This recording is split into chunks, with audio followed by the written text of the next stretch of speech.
Good evening class 11th। आज हम बात करेंगे एप्लीकेशंस ऑफ बॉयल्स लॉ की। चैप्टर बहुत सिंपल है, मज़ेदार है, मज़ा आएगा पढ़ने में, कहीं भी रेक्टोलॉजी नहीं है, बहुत इजी चैप्टर है, इजी गोइंग चैप्टर है, सिंपल फिजिक्स के कैलकुलेशंस हैं। अब देखिए बॉयल्स लॉ आता कहाँ कहाँ में आपके, है ना, बहुत सिंपल एक्सप्लेनेशंस हैं, तो डायरेक्ट में आ रहा हूँ, टाइम ना वेस्ट करें। देखिए फर्स्ट है आपके जितने भी जो एलपीजी सिलेंडर हैं, ऑक्सीजन गैस के सिलेंडर हैं या सीएनजी सिलेंडर हैं, और ये क्वेश्चन आपने क्लास 9th और 10th में भी पढ़ा हुआ है। क्लास 9th में क्वेश्चन पढ़ा था आपने, why we fill more amount of gas in a cylinder. Cylinder में हम ज़्यादा गैस का वॉल्यूम क्यों फिल कर लेते हैं, तो हम क्वेश्चन था because we fill the gas on higher pressure. तो ये वही एप्लीकेशन है कि अगर हम प्रेशर बढ़ाते हैं तो प्रेशर बढ़ाने से गैस का वॉल्यूम कम हो जाता है, और गैस का वॉल्यूम कम होने की वजह से we can fill huge amount of gas in a small cylinder. सही है, तो गैस का प्रेशर बढ़ाओगे आप तो गैस का वॉल्यूम कम हो जाएगा, और गैस का वॉल्यूम कम होने की वजह से आप गैस के मोर अमाउंट को एक स्मॉल वॉल्यूम वाले सिलेंडर में फिल कर सकते हो। ऑन दिस एप्लीकेशन आपके एलपीजी, सीएनजी, ऑक्सीजन गैस के सिलेंडर फिल होते हैं। आपके घरों में जो एलपीजी गैस का सिलेंडर है वो इसी मेथड पर बेस्ड है। Application number 2, when we suck out syringe. Syringe देखिए डॉक्टर के पास आपने इंजेक्शंस की, तो जैसे वो सक आउट करते हैं सिरिंज को, बाहर से मेडिसिन अंदर एंटर करती है। सही, तो अंदर एंटर क्यों करेगी? When we suck out syringe the pressure inside the syringe decrease, और प्रेशर कम होगा तो मेडिसिन का वॉल्यूम बढ़ जाएगा। तो आंसर क्या है? When we suck out the syringe, then the pressure inside the syringe decrease, and due to the lower pressure, the more volume of medicine enter inside the syringe. सही है, तो application अगर आ जाए तो सबसे बढ़िया एप्लीकेशन तो नंबर 1 और नंबर 2 है। स्टैंडर्ड जो एप्लीकेशन है, मतलब जिसको पढ़ने के बाद टीचर को मजा आएगा कि यार कुछ मज़ेदार लिखा है बॉयल्स के लॉ में एप्लीकेशन में। बाकी जो जनरल है ये मैं बता दूंगा आपको। देखिए थर्ड एप्लीकेशन, ये आपकी टायर की ट्यूब, ये ट्यूब है और आपको एयर फिल करना है, तो आप क्या करोगे? प्रेशर पंप अप्लाई करोगे। तो कॉन्सेप्ट क्या है? When we push the air pump then more volume of air enter in tyre tube. तो कॉन्सेप्ट वही है, आप प्रेशर ज़्यादा अप्लाई करोगे तो क्या होगा?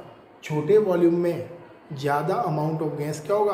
ऑक्यूपाई हो जाएगा, क्योंकि ट्यूब क्या है, ट्यूब का वॉल्यूम तो कम है, आपको ज़्यादा गैस फिल करनी है, तो आप क्या करोगे? प्रेशर अप्लाई करोगे। प्रेशर अप्लाई करने से क्या होगा? मोर amount of gas occupy in small volume. Last देखिए, एट हाई एल्टीट्यूड, जब हम पहाड़ों वगैरह पे जाते हैं तो पहाड़ों पे हमें एयर सिकनेस होती है। एक एग्जाम्पल ले लो एरोप्लेन का, कई लोगों को एरोप्लेन में वॉमिटिंग जैसी फील होती है। या आप माउंट एवरेस्ट चले गए, अब आपकी इच्छा हुई कि मुझे माउंट एवरेस्ट जाना है घूमने, तो ऐसा नहीं है आपने मुंह उठाया सीधा बैग टांगा और पहुंच गए माउंट एवरेस्ट चढ़ने के लिए। पुलिस खड़ी होती है, पुलिस पहले पूछेगी आपने फिजिकल चेकअप कराया नहीं कराया अपना, आर यू मेडिकली फिट और नॉट। आप बोलोगे नहीं मैं फिट हूँ, मैं रोज़ चाउमीन खाता हूँ, बर्गर खाता हूँ इवनिंग मॉर्निंग, तो मैं तो फिट हूँ, मैं तो जा रहा हूँ ऊपर चढ़ने। ऐसे नहीं होता है, पहले वो चेक करेंगे आपको, आपके लंग्स की कैपेसिटी कैसी है, आपकी ब्रीथिंग सिस्टम कैसा काम कर रहा है। तो कॉन्सेप्ट ये है, when we go at the higher altitude, higher altitude पर प्रेशर हो जाता है कम, air pressure decrease, and due to the air pressure decrease in air content of oxygen gas decrease, and due to this reason we feel uncomfortable और difficulties in breathing. तो question अगर आ जाए हाई एल्टीट्यूड पर breathe करने में problem क्यों आता है? बिकॉज हाई एल्टीट्यूड पर प्रेशर कम होता है, और प्रेशर कम होने की वजह से वहाँ की जो एयर है उस एयर में ऑक्सीजन का अमाउंट कम हो जाता है। सही है, तो ये सारी की सारी आपके बॉयल्स लॉ की एप्लीकेशन है, बहुत सिंपल है, कोई ज़्यादा कुछ हार्ड एंड फास्ट नहीं है। क्वेश्चंस देखिए बेटा, न्यूमेरिकल्स बॉयल्स लॉ पर कैसे न्यूमेरिकल्स आएंगे आपको? बहुत सिंपल न्यूमेरिकल्स आएंगे, बिल्कुल हैंडी न्यूमेरिकल्स। अब जैसे क्वेश्चन 1 है, क्वेश्चन 1 बोलता है कि जब हम बलून को स्क्वीज करते हैं, जैसे आप बलून को कंप्रेस करोगे, after some time balloon burst हो जाएगा। क्यों? बर्थडे वगैरह पर हम जब बलून फुलाते हैं, एक्सेल करते हैं बलून को, तो बलून फूल तो जाएगा, बट स्क्वीज़ करने पर बलून बर्स्ट हो जाएगा। बलून क्यों बर्स्ट हो जाएगा भाई? अब ध्यान दीजिए, आपने बलून को स्क्वीज़ करा, ऐसे कंप्रेस करा, तो आपने क्या लगाया? आपने लगाया प्रेशर, और प्रेशर लगाने से वॉल्यूम क्या हो गया? कम। क्लियर? तो कॉन्सेप्ट ये है, when we squeeze the balloon then volume of balloon decrease. आप बलून को क्या कर दोगे? छोटा कर दोगे। जैसे आपने यहाँ से कंप्रेस करना चालू करा तो बलून ऐसे छोटा हो जाएगा, यहाँ से कॉर्नर से, इस जगह से, और अल्टीमेटली छोटा होने का मतलब क्या है? वॉल्यूम कम हो गया बलून का, और वॉल्यूम कम होगा तो प्रेशर बढ़ जाएगा internally. If the pressure exceeds the maximum limit then balloon burst. बहुत ज़्यादा लंबा चौड़ा नहीं है, मैं मतलब कितना भी उसको डिटेल में बताऊँ कोई मतलब नहीं है उसका। सिंपल एक लाइन आंसर है कि जब हम बलून को स्क्वीज़ करते हैं, बलून के अंदर का वॉल्यूम कम हो जाता है, और वॉल्यूम कम होने से प्रेशर बढ़ जाता है। If the pressure level raise beyond the limit then balloon burst. सही है? ये इसका आंसर है। अब ये देखिए क्वेश्चन एक और न्यूमेरिकल कैसा आता है। आपके पास एक बलून है, और बलून के अंदर जो एयर फील्ड है उसका प्रेशर P1 है आपका 1 बार, और उस बलून का वॉल्यूम है 2.27 litre at constant temperature. Clear? After some time balloon का प्रेशर हमने चेंज कर दिया, ये प्रेशर हो गया 0.2 बार। अब बताइए what will be new volume of balloon. Question सुन लीजिए, बलून लिया आपने, बलून का प्रेशर और वॉल्यूम ये था पहले, एंड आफ्टर सम टाइम आपने बलून को क्या करा? रिलैक्स करा, स्क्वीज़ नहीं करा। स्क्वीज़ क्यों नहीं करा है? क्योंकि प्रेशर देखिए कम हो रहा है। आपने बलून को रिलैक्स करा, मतलब बलून के प्रेशर को कम करा, तो बलून का प्रेशर कितना हो गया? 0.2 बार। तो अब बताइए नया वॉल्यूम क्या होगा बलून का? तो कल करा था हमने बॉयल्स लॉ में एक फॉर्मूला क्या था? P1V1 equal P2 V2। P1 कितना है? 1 बार, वॉल्यूम 2.27 लीटर, P2 0.2 बार, वॉल्यूम V2। क्या हो जाएगा बेटा? V2 equal 2.27 into 1/0.2। You will get your answer. सही है? सिमिलरली अपने आप करना, एक कंटेनर है, कंटेनर का वॉल्यूम है 450 डेसीमीटर क्यूब एंड प्रेशर है 2 बार। आपने कंटेनर को कंप्रेस करा, और कंप्रेस करने से उसका वॉल्यूम कम हो गया। कितना वॉल्यूम हुआ? 230 डेसीमीटर क्यूब। बताइए इस कंडीशन में उस कंटेनर का प्रेशर क्या होगा? तो वही करके दिखाना मुझे, and you will get your answer. देखिए बेटा, बॉयल्स के लॉ पर एक छोटा सा डेरिवेशन है। ये चैप्टर फिजिक्स का चैप्टर मानिए आप, छोटे छोटे डेरिवेशन और न्यूमेरिकल्स ही। डेरिवेशन ये है, what is the relation, question के फॉर्म में करा रहा हूँ, what is the relation between density of gas and pressure of a gas with the help of Boyle's law. आप बताइए, बॉयल्स लॉ की हेल्प से प्रूव करिए कि गैस की डेंसिटी और प्रेशर में क्या रिलेशन होता है। या पूछ ले ऐसे, how would you prove that density of a gas is directly proportional to pressure with the help of Boyle's law. मैं सिंपल एक्सपेरिमेंट फॉर्म में बता देता हूँ आपको। देखिए, सपोज ये कंटेनर है, जरूरी नहीं है जब भी हम जैसे डेरिवेशन करते हैं ना, तो ये नहीं कि सर हमने लिखा इक्वल ये और नीचे डेरिवेशन आगे निकल के बाहर। आपको जब तक ये पता नहीं है कि हमने डेरिवेशन क्यों करा, इस डेरिवेशन का मतलब क्या है, कर क्यों रहे हैं, ये थोड़ी है कि ABCD कर दिया सॉल्व करके यहाँ से हेंस प्रूव्ड हो गया डेरिवेशन। डेरिवेशन क्यों कर रहे हैं, कैसे कर रहे हैं, उस डेरिवेशन का यूज़ क्या है, प्रैक्टिकली प्रूव क्या है डेरिवेशन का, जब तक उस डेरिवेशन को करने का कोई मीनिंग नहीं है, सेंसलेस है उसकी पढ़ाई आपकी। अब जैसे यहाँ देखिए, ये बोलता है किसी गैस की डेंसिटी उसके प्रेशर के डायरेक्टली प्रोपोर्शनल होती है। कैसे? अब समझो, जैसे समझो एक कंटेनर है आपके पास, एंड इन दिस कंटेनर ये गैस फिल है, ओके, और इस गैस का वॉल्यूम है सपोज 100 ml, 100 ml वॉल्यूम, और इस गैस का मास है बेटा 5 ग्राम। तो इसकी डेंसिटी क्या हो जाएगी बेटा? 5/100। मास अपॉन वॉल्यूम होता है ना। अब आपने इस गैस को करा कंप्रेस, मतलब आपने प्रेशर अप्लाई करा, इंक्रीज करा, और प्रेशर अप्लाई करने से क्या हुआ, गैस का वॉल्यूम हो गया डिक्रीज। ज़्यादा समझ रहे हो ये बात, प्रेशर अप्लाई करने से गैस का वॉल्यूम हो गया डिक्रीज। सपोज अब ये वॉल्यूम हो गया 20 ml गैस का, सही, बट मास तो कांस्टेंट ही है, मास थोड़ी चेंज होगा, मास तो अभी 5 ग्राम ही है, तो इसकी डेंसिटी क्या हो जाएगी 5/20। 5/20 क्या है, 5/100 से ग्रेटर है, तो आप क्या बोलोगे, प्रेशर बढ़ाने से डेंसिटी भी बढ़ती है। ये प्रैक्टिकल प्रूफ है, हालांकि पूछेगा नहीं आपसे एग्जामिनेशन में 11th के स्टैंडर्ड में, लेकिन कई स्कूल्स ऐसे हैं जो कई बार इस चीज़ को पूछ लेते हैं, स्कूल्स, कॉम्पिटिटिव एग्जाम्स, तो उस लेवल का सोच के चलना है हमें। तो आपको क्या प्रूव करना है, प्रेशर बढ़ाने पर गैस की डेंसिटी बढ़ती है। कैसे बढ़ती है ये प्रूफ मैं बता रहा हूँ अभी आपके सामने।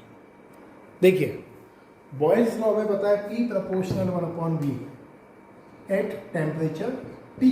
अब इसको ओपन करोगे क्या हो जाएगा, P = K/V, सही है। डेंसिटी का फॉर्मूला क्या होता है, density equal mass upon volume, पढ़ा हुआ है आपने। तो V इक्वल क्या हो जाएगा, m/d। ये V की जगह प्लेस पर वैल्यू रखिए, P = K, V के प्लेस पर m/v। क्लियर है, देखने की दिक्कत होगी, मुझे लग रहा है आई साइट चेक करानी पड़ेगी। V के प्लेस पर क्या लिख दोगे, m/d, ये ऊपर जाएगा, क्या हो जाएगा, P = KD/m। अब देखो ध्यान से, मास रिमेन कांस्टेंट, किसी भी गैस का मास कांस्टेंट होता है, मास थोड़ी चेंज होता है, तो ये कांस्टेंट वैल्यू है। Kb क्या है, Kb कांस्टेंट है, कौन सा कांस्टेंट है, बॉयल्स कांस्टेंट है, तो ये दोनों वैल्यू क्या है, कांस्टेंट है। तो अगर आप कांस्टेंट को हटाओगे तो can be write P proportional B, we can write. तो ये छोटा सा डेरिवेशन है। तो डेरिवेशन क्या बोलता है, सबसे पहले बॉयल्स का फॉर्मूला लिखिए, V के प्लेस पर लगाइए आप m/d, D को ऊपर लेकर जाइए, K क्या है, बॉयल्स कांस्टेंट, एंड M क्या है, mass of gas remain constant. Constant values को हटाओगे तो क्या आएगा आपका P प्रोपोर्शनल D। ये प्रूव करता है कांस्टेंट टेम्परेचर पर किसी गैस का प्रेशर उस गैस की डेंसिटी के डायरेक्टली प्रोपोर्शनल होता है। देखिए बेटा, लॉ नंबर 2 देखिए, चार्ल्स लॉ। चार्ल्स लॉ क्या है, वॉल्यूम और टेम्परेचर का रिलेशन। मैं आपको ट्रिक बता रहा हूँ, हमने कल क्या पढ़ा था, अगर आपको किसी गैस की प्रॉपर्टीज़ को डिटेल में एक्सप्लेन करना है तो 3 चीज़ें आपको पता होनी चाहिए, प्रेशर, वॉल्यूम एंड टेम्परेचर। अब आप दिमाग लगाओ, प्रीवियस लॉ में हमने किसका रिलेशन पढ़ा, P और V क्या, तो किसको कांस्टेंट करा हमने, टेम्परेचर। आप जब भी किसी 2 क्वांटिटी का लॉ पढ़ोगे तो थर्ड आपको रखनी है कांस्टेंट। तो हमने पढ़ा था बॉयल्स लॉ में P और V का रिलेशन, तो क्या कांस्टेंट करा, T। लेकिन चार्ल्स में आप क्या पढ़ोगे, चार्ल्स में पढ़ोगे टेम्परेचर और वॉल्यूम का रिलेशन, तो कांस्टेंट क्या कर दोगे, P को। तो ये ट्रिक ध्यान रखनी है, अपने आप निकल के आएगा लॉ। अब सिंपल है, लॉ को रटना नहीं है, थोड़ा दिमाग लगाओ। अगर आप किसी गैस का टेम्परेचर बढ़ाओगे, जैसे देखिए ध्यान से, ये गैस के मॉलिक्यूल, प्रैक्टिकली सोचो,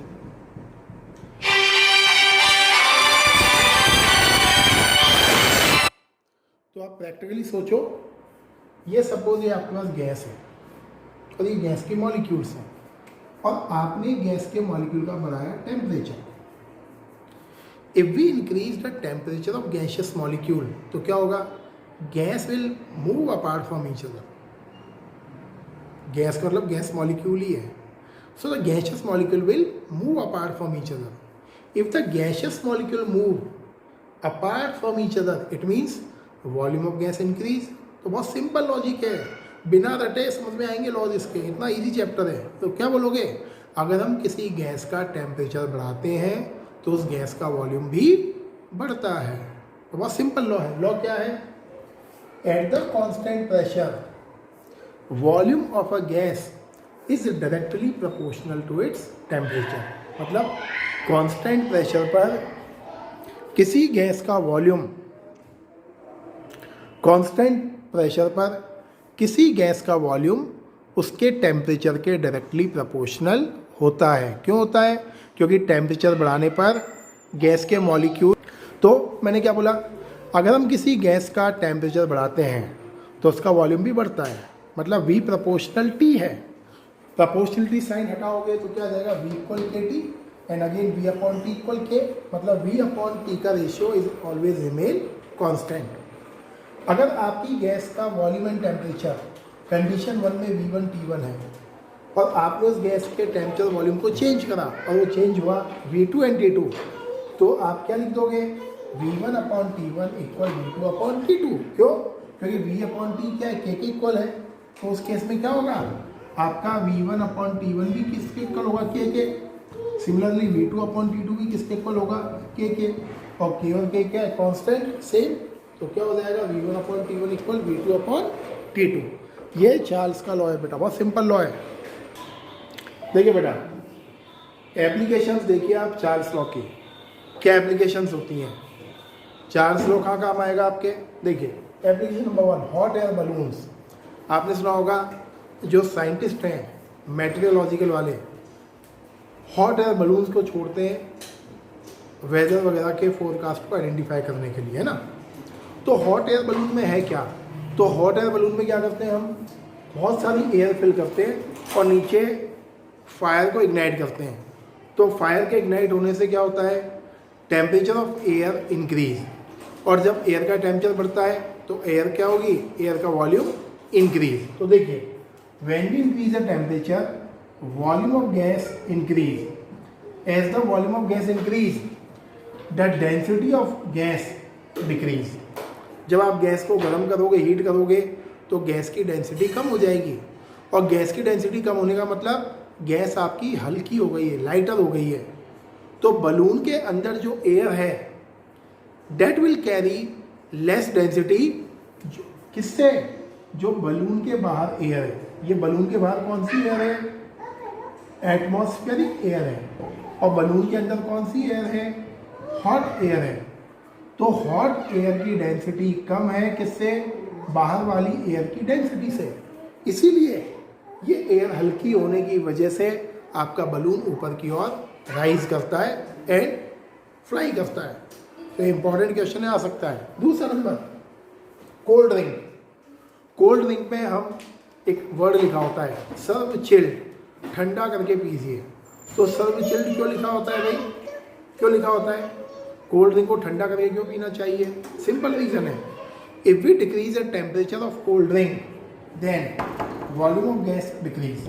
देखिए ध्यान से, टेम्परेचर कम करा मैंने तो जो अंदर जो गैस भरी है CO2 उसका वॉल्यूम भी कम हो जाएगा, and ultimately when the volume of CO2 gas decrease molecules of CO2 come close, and if the molecule of CO2 come close and ultimately CO2 convert into liquid state। इसलिए हम बोलते हैं कि cold drink को ठंडा करके पीना चाहिए। We should serve cold drink chilled because in chilled cold drink more amount of CO2 remains soluble, it give tingling taste। सही है। तो ये दोनों एप्लीकेशन है किसकी, चार्ल्स लॉ की। ये ध्यान से करिए, कल इसका छोटा सा डेरिवेशन और न्यूमेरिकल्स करेंगे। Thank you and have a nice day.